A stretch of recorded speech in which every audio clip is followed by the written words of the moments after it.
ഈ നയം വിഭാവനം ചെയ്യുന്നുണ്ട്. നിലവിൽ നമുക്കുള്ള പാർക്കുകളുണ്ട്.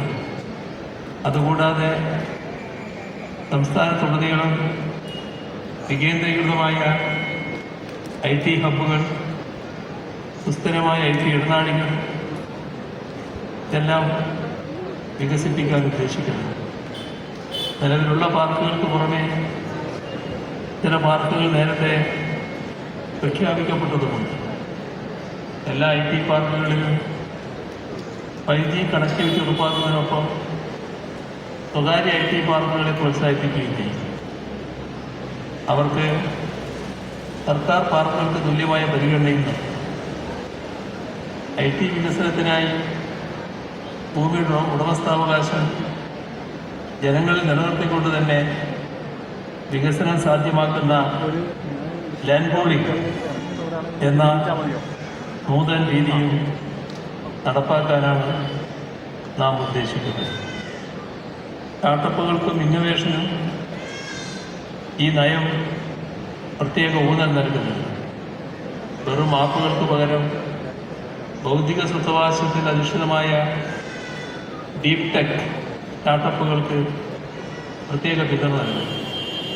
യൂണിവേഴ്സിറ്റികളിലെ ഗവേഷണങ്ങളെ ഉൽപ്പന്നങ്ങളാക്കി മാറ്റാൻ Kerala research innovation network, sector wise ആക്സിലേറ്ററുകൾ, ഇന്നൊവേഷൻ ചാലഞ്ച് ഫണ്ട് എന്നിവയെല്ലാം സജ്ജമാക്കും.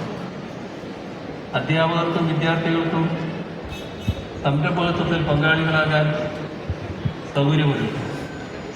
അതിനൊപ്പം ഗ്ലോബൽ കേപ്പബിലിറ്റി സെൻ്ററുകളെ കേരളത്തിലേക്ക് ആകർഷിക്കാൻ പ്രത്യേക പദ്ധതികൾ ആവിഷ്കരിക്കും.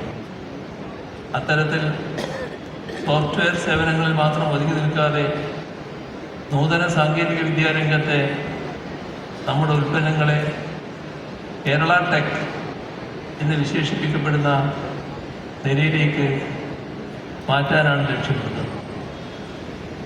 ജനറേറ്റീവ് AI വരവോടെ IT മേഖലയിലെ സാധാരണ ജോലികൾക്ക് ഭീഷണി നേരിടുമെന്ന ആശങ്ക ചില പങ്കുവെക്കുന്നത്.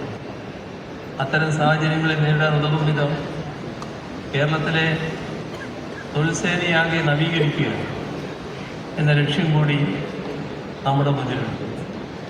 നമ്മുടെ IT കമ്പനികളെയും തൊഴിലാളികളെയും ഒരു ഡീപ്പ് ടെക്നോളജി പവർ ഹൗസായി ഉയർത്തുകയാണ് ലക്ഷ്യം.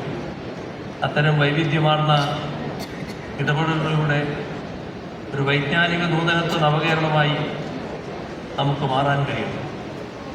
നമ്മുടെ കേരളം വെബ് പോർട്ടലിൻ്റെയും മൊബൈൽ ആപ്പിൻ്റെയും സീഡിൻ്റെ പുതിയ മന്ദിരത്തിൻ്റെയും ഉദ്ഘാടനം നിർവഹിച്ചതായും സ്റ്റാർട്ടപ്പ് മിഷൻ്റെ പുതിയ പോർട്ടൽ ലോഞ്ച് ചെയ്തതായും അറിയിച്ചുകൊണ്ട് അവസാനിപ്പിക്കുന്നു.